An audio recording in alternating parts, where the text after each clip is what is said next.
اعوذ باللہ من الشیطان الرجیم بسم اللہ الرحمن الرحیم رب اشرح لی صدری ویسر لی امری واحلل عقدۃ من لسانی یفقہوا قولی رب زدنا علما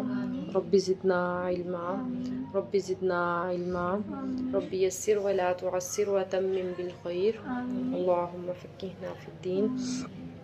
جی، فتلقا پس سیکھ لیے آدم علیہ السلام نے من سے ربہ اپنے رب سے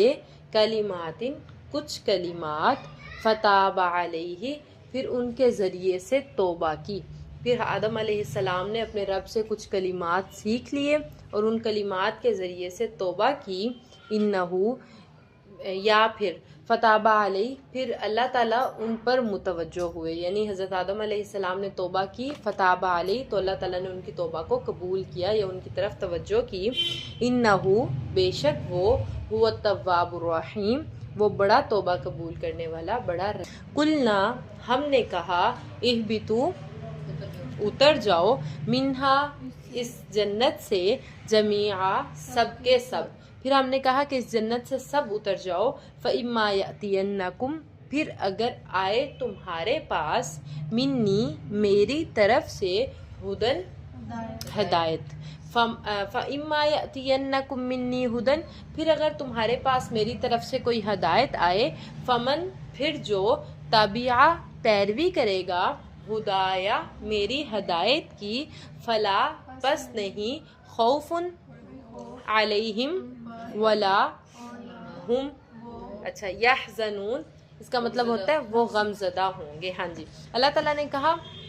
کہ اس جنت سے اتر جاؤ، آپ لوگ اب دنیا میں چلے جاؤ، پھر دنیا میں رہو۔ اب یعنی پہلے تو یہ تھا نا، جنت ہی ملی ہوئی تھی، جنت میں ہی رہنا تھا، اور جنت پھر اس کے بعد جب نافرمانی کی اللہ نے دنیا میں بھیجا، اب دنیا میں رہ کر ہمارا کیا کام ہے کہ دنیا میں رہنا ہے، اللہ کی عبادت کرنی ہے، اور جنت کا حصول ہم نے دنیا میں رہ کر حاصل کرنا ہے، یعنی دنیا میں رہ کر اس طرح کے کام کرنے ہیں کہ ہمیں وہی جنت ملے جس جنت سے ہمارے پیغمبر کو یا ہمارے باپ دادا کو نکالا گیا تھا، تو وہی جنت اب ہم نے اس دنیا میں رہ کر حاصل کرنی ہے۔ تو اللہ تعالیٰ نے کہا کہ اس جنت سے نکل جاؤ، پھر جب تمہارے پاس میری طرف سے ہدایت آئے گی، پھر جو میری ہدایت کی پیروی کرے گا، فلا خوف علیہم ولا ہم یحزنون پھر قیامت کے دن اس پر نہ تو کوئی خوف ہوگا اور نہ وہ غم زدہ ہوں گے، مطلب نہ تو